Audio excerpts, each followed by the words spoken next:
Bernard and Ashar. Bernard is a former Microsoft employee, and he managed millions of dollars for some of the largest brands in the country.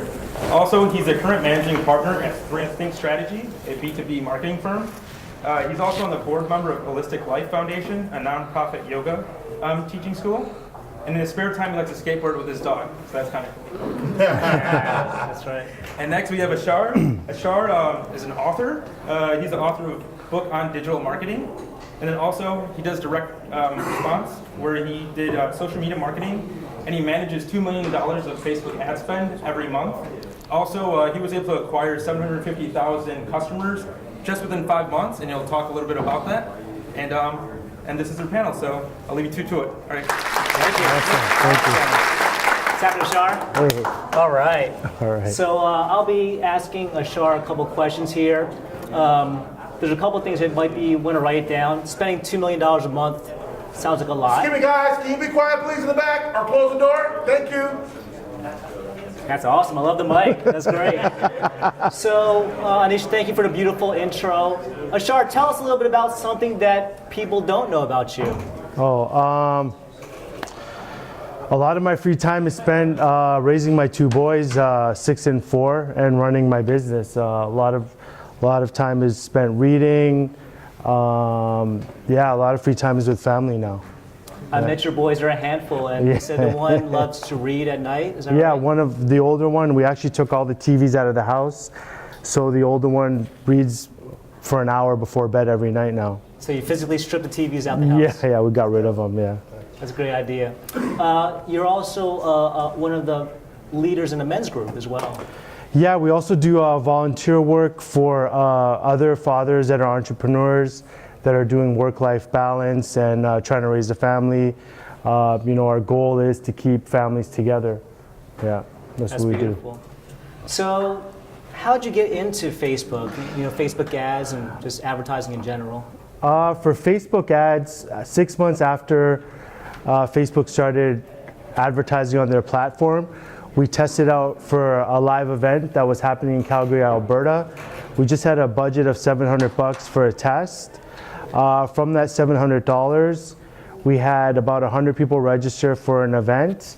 We never tried that channel before. It was completely brand new. And from that $700 ad spend, our client or my former employer, they got a $24,000 coaching sale. So I knew that I was onto something at that point. This was 5, 6, 7 years ago at this point. And it actually changed that person's life.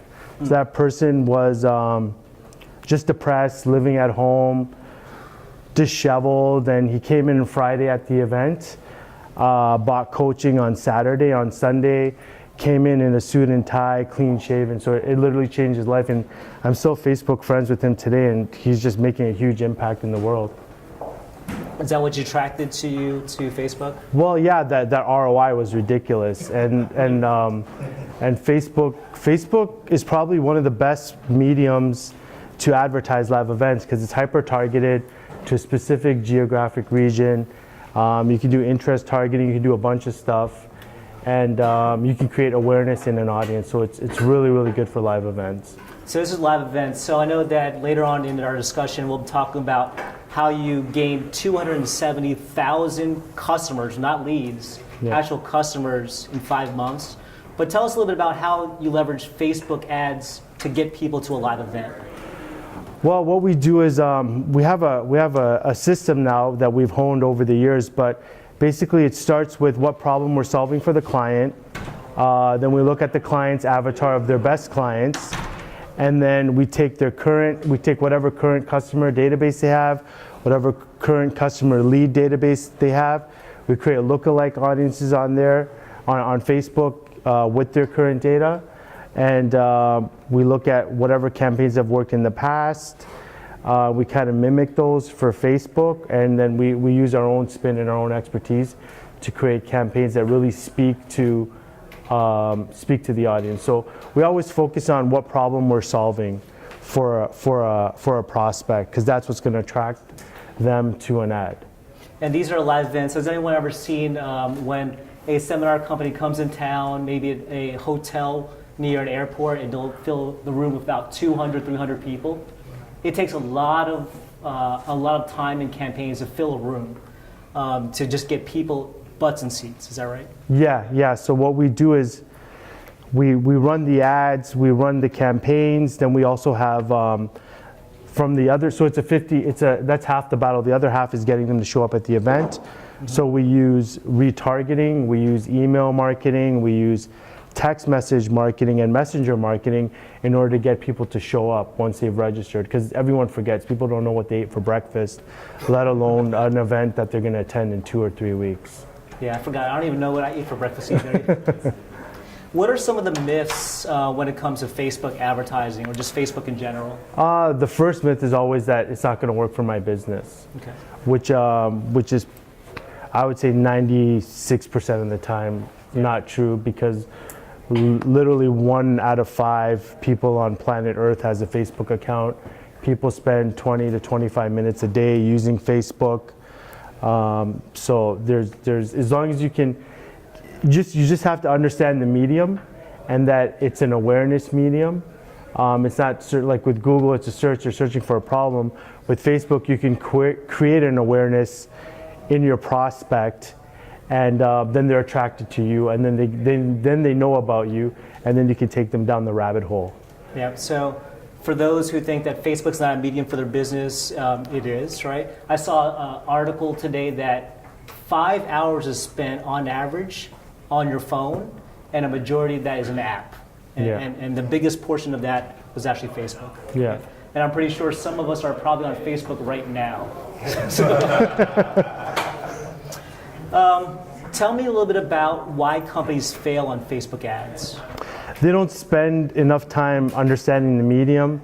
They don't spend enough time testing. That's the number one thing is testing, and seeing what works, and then seeing it all the way through, from awareness to purchase. You have to test. So with that other client you were mentioning, the gaming client that we got the 270,000 customers for, we tested for 2.5 months everything that we could think of.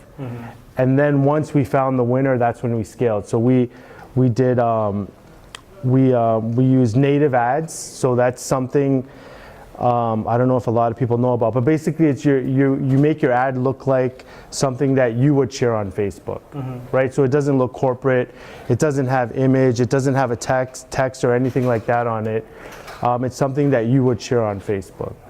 Is anyone using Facebook ads right now? Okay, all right. And familiar with the native ads, or say called organic, is that right? Yeah, organic, yeah, you could say it like that too, yeah. And would you say it looks like a normal post, not an ad? Correct, yeah, yeah. So let's walk through this case study. You brought 270,000 customers in 5 months. Walk us through how you started that campaign, and then walk us through how it was executed. So the first thing we did was some of the normal optimization things is that we looked at where all their buyers are coming from, then we removed all of the countries and targeting that wasn't generating buyers. And we just focused on each separate country as an ad set or as a targeting group with some of the interests. So it was a gaming company, and they would have a different game that they promoted every month. So we'd obviously focus on the game, the interests overlying that game, and then we would layer in other games that the person would also like. So we did that, and that didn't work that well. That didn't move the needle. So then what we did was we kind of simplified things, and we only used 3 different targeting groups. Sometimes we get really extensive with our different kinds of targeting groups. Sometimes we simplify because this was a huge audience. So at this point, because it was global, we got our audience size up to 30 million people. And what we did was we only put it into 3 different categories. So interests, so people that are interested in a specific game that falls in that category. Then the other group was all the lookalike audiences based on their buyers. So I don't know if everyone knows this or not, but you might know with all the Cambridge Analytica stuff coming out right now, that Facebook, and I've been saying this for years, is that they have 2,000 data points on every single user that has a Facebook profile. So you can leverage those data points for your advertising. So when you upload these audiences into Facebook, buyers or your leads or your best customers, so what Facebook does is it goes out in their entire user database and pinpoints all of those, it matches those 2,000 data points to your buyers and then finds the people that are closest to your buyers or whoever you uploaded. So that was our second targeting group that we used. And then our third targeting group was an intersection of both. So people that had the interest and were also under the lookalike. So we tested those three. So now we started moving the needle a little bit more. We were able to reduce costs by 50%. And then we started focusing on the creative. So what we did with the creative was you always want to speak to your prospects in the same kind of language that they're used to reading or communicating in. So what we started doing was we would take quotes from top gaming publications and the top reviews of that game and drop it in the ad. Then we would open the ad with really what the offer is. So would you like to get $100 worth of games for only 12 bucks? This month we're giving away blah blah game for only 12 bucks. Here's what this company has to say about it. Then we have literally we cut and paste the review into 2 reviews into the ad post and put the rating 9 out of 10 or 9.5 out of 10 in the ad. And then the other thing we also did was we took images and we removed all of the graphics off the image. So there wasn't any text or any of that. It was just a gameplay image. And what it was the other thing we did was there's a long image you can use if you post on your page. I'm getting into the weeds, but if you post on your page, you can use an image that's the same, like literally the same length as your iPhone screen. Wow. So we would do that. So it would take up the entire screen real estate, and it would get people's attention, and that's when we started moving the needle. So they were acquiring, before we started working with them, they were acquiring their subscription clients, which the average lifetime value was $60 because they would save for about 4 months for about $12. So they were already profitable, and their campaigns were working fairly well. We were able to get that down to 80 cents. So from $60 cost per customer, is everyone familiar with the cost per customer term, the cost per acquisition?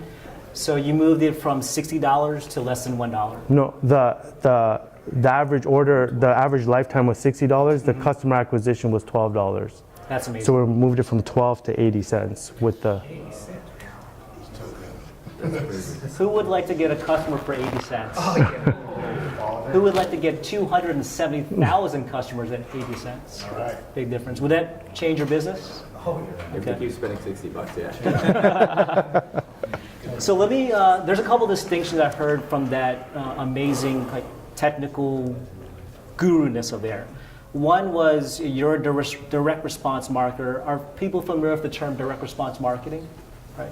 So it's different than brand, right? Brand is like McDonald's, you see the logo, or Nike is a logo. Direct response is you're going to buy something. It might be an infomercial. It's you have a call to action. So in that rant that you had mentioned, I hear a lot of the AIDA. Right. Can you kind of explain it? Are people familiar with the AIDA model? No. Okay. It's it's a copywriting model that's worked for decades. It's attention, interest, desire, action. So you get their attention, you create interest, you create a desire within them, and then that desire, you have a call to action so that they can act on that desire. So that's what we use in the ad copy. So the attention would be the headline, right? A killer headline. The killer headline. That call out with the offer. Would you like to get this game? Would you like to get $100 worth of games for 12 bucks? So any game they would pay attention if they were in the market for a game or they like that game. That would get their attention, definitely. And you would get their interest, right? Yeah. Okay. The other thing I forgot to mention, the other thing that we did that moved the needle was, so they had a gamer girl, a green-haired gamer girl as their spokesperson. That is a perfect avatar for that industry. And what we started doing was, so they had a 30-day promotion. We would open each 30-day promotion with a Facebook Live. So we would start the Facebook Live, and then we would boost that, and then run that to all of those interest targetings that I was talking about. Then run the normal promotion for about 20, or actually for the entire length of of the 30-day cycle, and then we would close the last 5 days with another Facebook Live. So the first Facebook Live would get their attention, get their interest. There would be some gameplay in there. She would describe the game. And then at the end, we would hit them with some scarcity that the promotion is going to end. You only have a couple days left to get this great deal. And that's what we do. That was a big needle mover as well. People that are running Facebook ads now, have you tried Facebook Live to promote any of your businesses? So not too many people. That's a good. Yeah, it works. So Facebook Live is something that so their algorithm favors certain things. So Facebook Live gets pushed by their algorithm more than a normal ad. That's a writer downer. Yeah, that's a writer downer. Can you walk us through maybe like the steps that you would to like set up a Facebook Live? Because like just going, open up your phone, you do it, like that's kind of generalized, but like, is there any specific criteria as to what the content is, as well as the duration? So let me repeat the question for the people on the online. So the question is, can you walk through the steps of setting up a Facebook Live campaign? Yeah. So what product, what business are you guys? You guys I are. work mainly within the Western fashion space, so like cowgirl, cowboy stuff. So you could demo a product. You could have a cowgirl wearing a cowboy hat and boots, and she walks around in the boots, and you Facebook Live it. Then talk about these awesome boots, the material it's made with, this hat, how awesome it is, protects you from the sun, from the rain. It's handmade. There's only, we only make 500 of these a year, something like that. So whatever all the benefits. Yeah. Actually, that would be the perfect model to mimic. Yeah. That's class. What was it? The AIDA? AIDA? What was it? AIDA, attention, interest, desire, and action. Yeah, I think that's a really good way to like look at any type of ad is the AIDA model. You can do it with little tiny ads, right? Your headline, and then the desire is you're seeing social proof, so testimonials from your clients, badges, certifications, right? And action is like buy now, learn more, click here. Once you get that model down, that can be used for any type of ad. Any other successful gems that that you ran, learning from, spending that much money on this campaign? For another client, Canvas ads have worked really, really well with us. We've decreased, they've spent, so they're a startup, they started March 15th of last year. We just passed 3.2 million in ad spend and their 1-year anniversary, and they've brought in about $34 million in sales. So when we went from normal ads to Canvas ads, we went from $50, between $40 and $50 for a live event registration to between $50 and $22. And then the volume would quadruple. What is a Canvas ad? A Canvas ad is if you see a Facebook ad and you see a little arrow underneath it and you tap it, then it's literally a landing page that opens in the news feed. So they never leave Facebook. They can consume the content within their news feed. That's what a Canvas ad is. And it's super simple. So it's really actually easy to implement. If you have a decent looking web page, you can literally cut up the web page in images and how you want it to look on a mobile phone, and just cut those screenshots out and then upload them into Canvas and just assemble those screenshots of your web page and then have the button. And then the cool thing about the button in Canvas ads is you can have it fixed to the bottom of the page. So as you're scrolling through Canvas, the actual call to action stays fixed on the page the whole time. Oh. Yeah, and then you could have a simple pop-up that goes to a cart or a registration or a lead capture. That's dope. Yeah. So there were some awesome nuggets here. I heard that you have an ad that fills the entire screen, so that's one Yeah, the writer image downer. ad. Yeah. The Canvas ad, and I love that idea about the Facebook Live. Haven't heard that too much. Where do you think the future of Facebook ads, or just Facebook in general, will be? The future is really leveraging all of the different placements that Facebook has. So not just newsfeed. So the newsfeed inventory is literally sold out. So Facebook works on an auction model, as most online ads work. So you're literally bidding against other people who want that same spot or that same impression in front of the same viewer. So you want to leverage all of the different placements. So don't hesitate to have all. So there's an automatic placements option. So just use that every time. So Facebook will automatically push it to Instagram. It will push it to Messenger. Now, I'm sure recently you guys have noticed in the last month or two, you see newsfeed ads literally in your Facebook Messenger. You'll see the in between. So you'll be scrolling through your contacts or a conversation, and you'll see an ad right in there. So all of those things come under automatic placement. So the other thing is the more data and options you give Facebook, the better its algorithm can optimize the ads. So you'll notice that. So you got to let the algorithm do some of the work, but you got to be creative as well. And creativity is another thing. And then conversations in Messenger are super important too. Is anyone seeing in Messenger ads now? A few people are. Okay, that's fairly new. What about this, the Messenger? Tell us a little bit about the bots. Tell us a little bit about what people are doing there.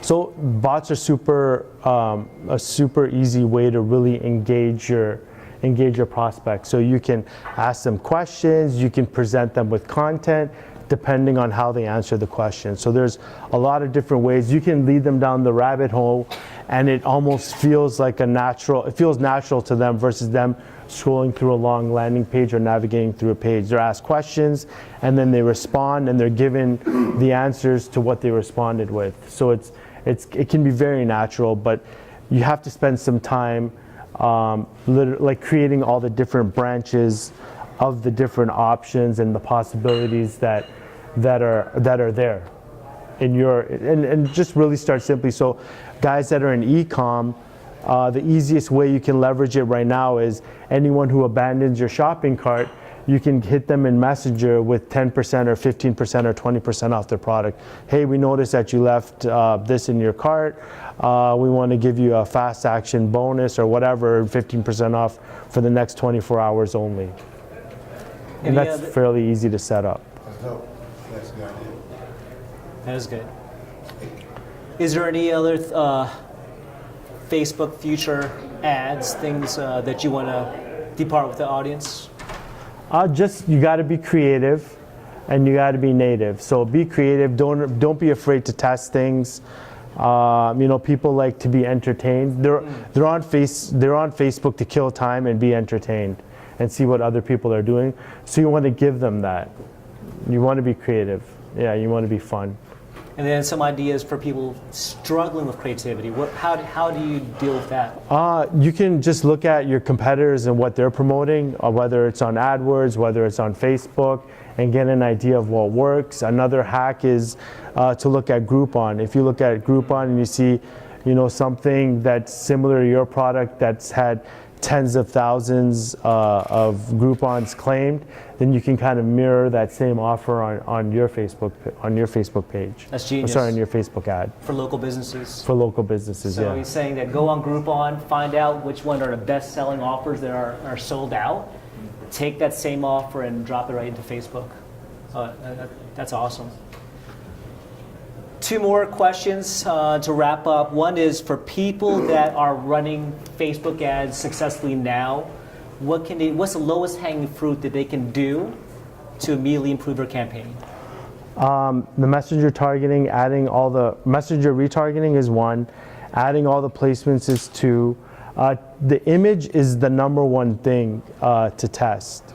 So when we run tests, we have one version of the copy, but 3 different images that we test. The image is the first thing that we test because that's what gets people's attention first. And then once we find the winning image, then we'll test 3 versions of the copy. So that's and then it's the whole journey from top to bottom. So your ad has to be congruent with your landing page, and they should all look the same. And it should be a similar offer. It shouldn't be a different offer. When they click the ad, and they hit the landing page, it should be what they expect to see, and not anything different. Yeah. Yeah, I read this book called Why People Buy, and there was a whole study when people walked into retail stores and what they looked at in the store. And they found out that there was this tie rack or this hat rack that was obstructing one of the doors. So what happened was when people were walking in from the street, and they were slightly bumping into the tie rack or slightly bumping into the hat rack, and they would get distracted and kind of leave. But when they moved that rack outside from the door into inside of the store a little bit further, people actually walked in the store more. So what you're saying is the congruency of the ad must Yeah. land on the landing page. The Yeah. congruency of your store must match. Last question for people who are new to Facebook ads, where do they get started? I would just look at, if you're posting content, I would look at content that's been shared or liked the most and try to leverage that into an ad. And if you're not posting content, look at someone else's posting content that's a competitor or in a similar industry. How would you find out, okay, so for example, I have a competitor, where do I go to see their ads? You can go to their page. You can Go to their page? their page. Their There's Facebook page. there's an option to look at what ads are running off of their page, because all of the pages come, all of the ads, all of the newsfeed ads come off their page. Okay. Here's another thing for another tip, a write it down, or for people who are brand new to Facebook ads or ads in general. If you're on Facebook and you see an ad that catches your eye, or just any ad on Google, screenshot it and put it into a PowerPoint presentation or a Google slide. I have hundreds and hundreds of ads that I've just called swipe files, because you don't have to keep on thinking of an ad. Yeah. You just need to look at what other people are doing successfully and change it to your business. And you can do it for landing pages as well. So that's an old school Dan Kennedy trick. Yeah. Does Facebook tier its relationships with a marketer like you? You talked about the 2,000 data points, for instance. Do Yeah. they provide you or somebody better tutelage, better insights, stronger relationships, like at an enterprise level, or is it just all of At an agency level, they do, but it's still a level playing field for everyone else. It's not. Our advantages are we might get faster impressions. If we have an ad disapproved, we can get it approved right away.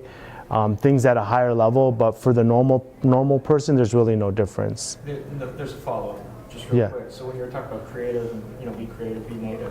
If you've got a single product, but you've got disparate marketplaces, there's different reasons for those marketplaces to be buying your single product. Right. How do you, is the native nature to the knowing what is native to the marketplaces, or is the native nature knowing what you are as a business?